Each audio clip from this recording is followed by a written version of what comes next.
పెద్ది తర్వాత రామ్ చరణ్ గారు ఎవరితో సినిమా తీస్తారు అని ఒక చర్చ జరుగుతున్న నేపథ్యంలో ఆల్రెడీ సుకుమార్ గారితో సినిమా ఉంటుంది. అది పక్కన పెడితే ఇంకో డైరెక్టర్ పేరు కూడా ఇప్పుడు వినిపిస్తుంది. అదే అనిల్ రావిపూడి గారు. సో, ఈయన కాంబినేషన్‌లో రామ్ చరణ్ గారి సినిమా ఉండబోతుందని వార్తలు వైరల్ అవుతున్న నేపథ్యంలో ఆ సినిమా ఉంటుందా? ఉంటే ఎలా ఉంటుంది? దాన్ని మామూలుగా అనిల్ రావిపూడి తరహా సినిమాగా తీస్తారా? లేకుంటే రామ్ చరణ్ గారి ఆయన క్రేజు, ఆయన గ్లోబల్ ఇమేజ్ దృష్టిలో ఉంచుకొని ఒక పాన్ ఇండియన్ సినిమాగా తీస్తారా? ఎలా ఉండబోతుంది? ఒకవేళ ఇది కన్ఫర్మ్ అవుతుందా లేదా అనేది ఒకసారి డిస్కస్ చేయడానికే ప్రెజెంట్ మనతో పాటు సీనియర్ ఫిల్మ్ జర్నలిస్ట్ అప్పాజీ గారు ఉన్నారు. వారిని అడిగి తెలుసుకునే ప్రయత్నం చేద్దాం. నమస్కారం సార్. నమస్తే ఆదిత్య. సార్, సుకుమార్ గారు అండ్ రామ్ చరణ్ గారు వీళ్ళ కాంబినేషన్‌లో సినిమా పక్కన పెడితే రామ్ చరణ్ గారికి ఒక సినిమా అది అనిల్ రావిపూడి గారితో చేసే అవకాశం ఉందని సినీ వర్గాల్లో టాక్ సార్. ఇప్పుడు ఆయన ఒక సినిమాతో బిజీగా ఉన్నారు. వెంకటేష్ గారు అండ్ కళ్యాణ్ రామ్ గారు ఆ సినిమా ఫినిష్ అవ్వాలి. అలాగే సుకుమార్ గారు అండ్ రామ్ చరణ్ గారు ఈ సినిమా ఫినిష్ అవ్వాలి. సో, ఆ లోపు వీళ్ళు సెట్ అయిపోతుంది అంటున్నారు. మరి వీళ్ళిద్దరి కాంబినేషన్‌లో సినిమా పట్టాలెక్కే అవకాశం ఉందా సార్? అదే అంటే ప్రస్తుతానికైతే వాళ్ళిద్దరి కాంబినేషన్లో ఒక సినిమా వచ్చే అవకాశం ఉందని చెప్పి మనకు తెలుస్తుంది. ఎందుకు ఇప్పుడు ఇది మన ఇండస్ట్రీ వర్గాల్లో బాగా వైరల్ అవుతుందంటే, మొన్న జరిగినటువంటి పెద్ద బ్లాక్ బస్టర్ ఈవెంట్లో సుకుమార్ పార్టిసిపేట్ చేశాడు. అయితే సుకుమార్ ఈ సినిమాకి అఫీషియల్గా అసోసియేట్ అయి ఉన్నాడు కదా.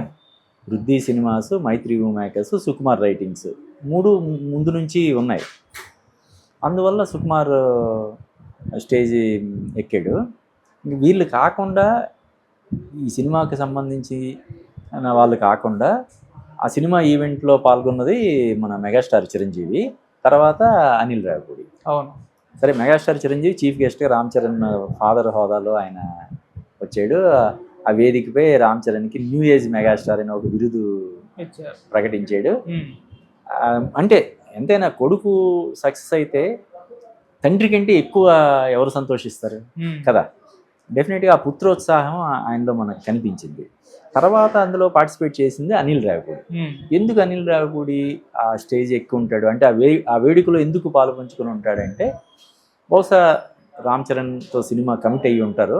అంటే ఇంకా అధికారికంగా ప్రకటన రాకపోయినా కూడా సూచనప్రాయంగా మనం ఒక సినిమా చేద్దాం డెఫినెట్గా అనే ఒక చర్చ అయితే జరిగి ఉంటుంది. అందుకనే ఆయన కూడా డయాస్ షేర్ చేసుకున్నాడు అని చెప్పి ఒక టాక్ అయితే నడుస్తుంది.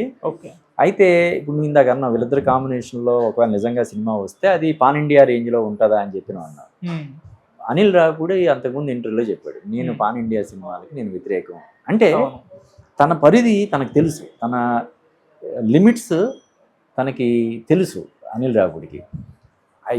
ఎవరైతే ఆ సెల్ఫ్ అసెస్మెంట్ కరెక్ట్గా ఉంటుందో, వాళ్ళ లిమిటేషన్స్ వాళ్ళకి తెలుస్తాయో వాళ్ళు డెఫినెట్గా సక్సెస్ అవుతారు. జనరల్గా మనం చూస్తుంటే ఏదైనా ఒక సినిమా 2 సినిమాలు సక్సెస్ అవ్వగానే ఇంకా ఏముంది అని చెప్పి పాన్ ఇండియా అని అదని ఇదని అడావిడి చేసి చేతులు కాల్చుకున్న వాళ్ళని మనం చూస్తుంటాం.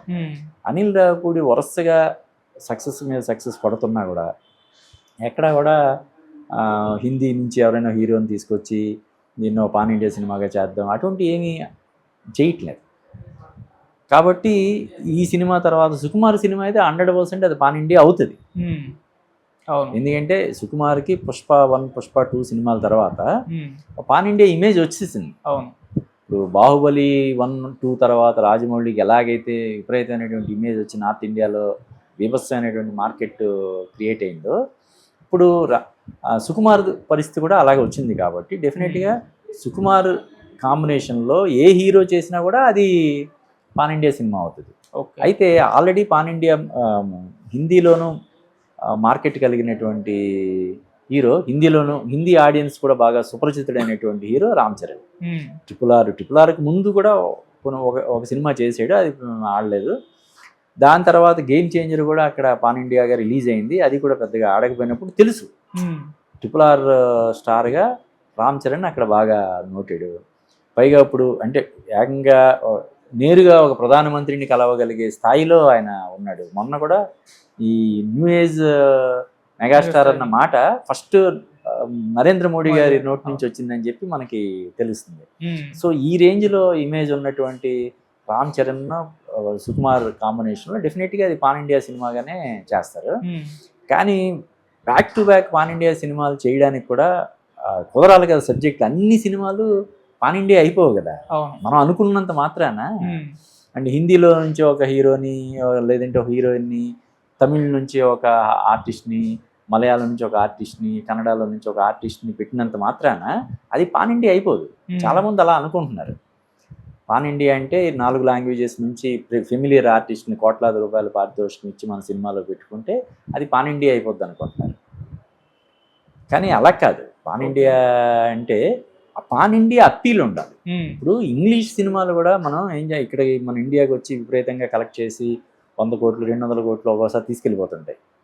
ఇప్పుడు ప్రజెంట్ ది అబ్సెషన్ అనే సినిమా ఇప్పటికి ఒక 80 కోట్లు కలెక్ట్ చేసింది. ఈజీగా ఇంకో 20-30 కోట్లు కలెక్ట్ చేస్తుంది. అసలు దాని బడ్జెట్టే మన ఇండియాలో కలెక్ట్ చేసినంత కూడా లేదంట. అవును సార్. అది ప్రపంచవ్యాప్తంగా 1000 కోట్లు కలెక్ట్ చేస్తుంది. అంటే ఒక సూపర్ హీరో టైపు సినిమాలు, అడ్వెంచరస్ మూవీస్, లేదంటే చూడు అప్పట్లో ఎగ్జార్సిస్ట్ అని ఇటువంటివి చూసేవాళ్ళు, హారర్, ఇటువంటి సినిమాలకి పాన్ వరల్డ్ అప్పీల్ ఉంటుంది. అయితే out and out adventurous action oriented సినిమాలు, లేదంటే హారర్ సినిమాలు, వీటికి పాన్ వరల్డ్ యూనివర్సల్ అప్పీల్ ఉంటుంది తప్ప అన్ని సినిమాలకి ఉండదు. అలా అని ప్రతి సినిమాని హారర్ సినిమానో లేదా అడ్వెంచరస్ సినిమా కూడా చేయడం కష్టం కదా.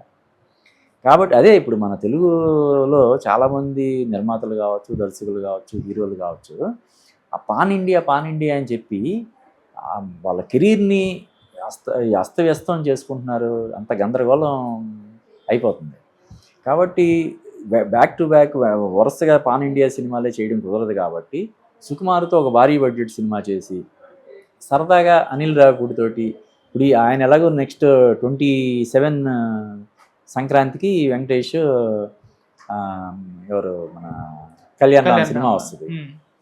28కి సినిమా ఉండేలాగా బహుశా రామ్ చరణ్ ప్లాన్ చేస్తుండొచ్చు. ఓకే.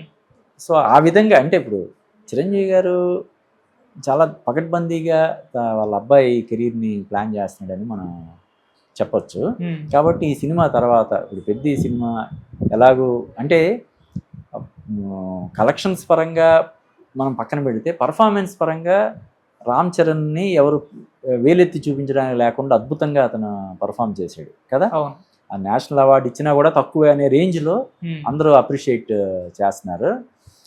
ఈ టైంలో కరెక్ట్గా అతను కెరీర్ ఇంకొక 3-4 సినిమాలు ప్రాపర్గా మంచి సినిమాలు పడితే అతను ఆర్టిస్ట్గా కూడా చాలా అద్భుతంగా ప్రూవ్ చేసుకున్నాడు. కాబట్టి ఇంకా తిరుగుండదు అనమాట. ఆల్రెడీ రాజమౌళి సినిమా చేశాడు, ఆస్కార్ వరకు వెళ్ళాడు. ఈ సినిమాతో కూడా మధ్యలో గేమ్ చేంజరు, ఆచార్య డిసప్పాయింట్ చేసిన పెద్ద సినిమాతో అద్భుతంగా అతను ఇది చేశాడు. నెక్స్ట్ సినిమాలు ప్రాపర్గా ఎలాగ సుకుమార్ సినిమా తిరిగి ఉండదు ఇంకా అతనికి. కాబట్టి నెక్స్ట్ కూడా 2-3 సినిమాలు లైన్లో పెట్టుకోవాల్సినటువంటి అవసరం ఉంది. కాబట్టి అనిల్ రావిపూడి ఆల్రెడీ తనకి మనశంకర వరప్రసాద్ సినిమాతోటి బాగా దగ్గర అయ్యాడు. కాబట్టి ఈ సినిమాని ఆయన పట్టాలు ఎక్కించడం కోసం ఆయన మాట చెప్పుండొచ్చు. అంటే ఇప్పుడు సాక్షాత్తు మెగాస్టార్ చిరంజీవి చరణ్తో సినిమా చేయబోయా అని చెప్పిన తర్వాత ఆయన చేయకుండా ఉండలేడు కదా. వీళ్ళకున్న అనుబంధాన్ని బట్టి ఖచ్చితంగా అడుగుతాడు కదా చిరంజీవి. ఈయన ట్రాక్ రికార్డు చూస్తే అనిల్ రావిపూడి ట్రాక్ రికార్డు మామూలుగా లేదు కదా కదా. ఈవెన్ ప్రమోషన్స్ తోటే అసలు అదరగొట్టేస్తున్నాడు. ఇప్పుడు వెంకటేష్ కళ్యాణ్ రామ్ సినిమాకి ప్రమోషన్ ఆల్రెడీ స్టార్ట్ చేశాడు కదా. అది కూడా చాలా ఎలా ఉంది అసలు. జీవి ప్రకాష్ కుమార్ని, అనంత్ శ్రీరామ్ని గోజులు పాతి పెట్టేసి సముద్రం దగ్గర అదే హిలేరియస్ ఉందంటే కత్తి పట్టుకొని రక్త తిలకం దిద్దాడు, విజయ్ తిలకం దిద్దాడు అని చెప్పి ఆ వీడియో ఎలా ఉంది. కాబట్టి అంటే ప్రతి పెద్ద హీరో కూడా ఇప్పుడు అనిల్ రావిపూడితో సినిమా చేయాలని అయితే చేయడానికి ముందుకు వస్తారు.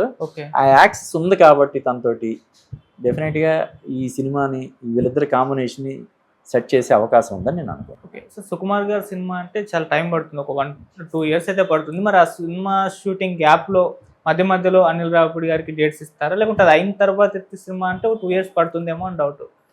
చూడాలి మరి ఇది. అంటే ఇప్పుడు సుకుమార్ అంటే దానికి ఒక క్యారెక్టరైజేషన్, దానికి ఒక గెటప్ ఇవన్నీ సెపరేట్గా పెట్టుకుంటాడు. అది అయ్యేంత వరకు చేయడానికి ఖచ్చితంగా ఒప్పుకోడు. అంటే ఇది 3-4 నెలల్లోనే అయిపోయినా కూడా అలా చేయడానికి అవకాశాలు తక్కువ ఉన్నాయి. ఇంకోటి చూడు, ఇప్పుడు పుష్ప వచ్చి ఇంచుమించు 2 ఇయర్స్ అవుతుందా.